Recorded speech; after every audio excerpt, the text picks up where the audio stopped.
Praise lord, హల్లెలూయా. మనిషి మరణము అంతము కాదు. మనిషి ఆత్మకు అసలు సావు లేదు.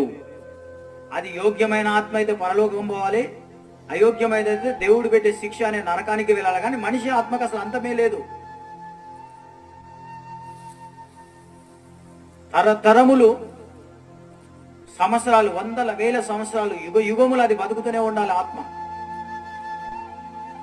కాబట్టి ప్రియమైన సోదరి సోడా, ఈ జరగవలసి ఉన్నవి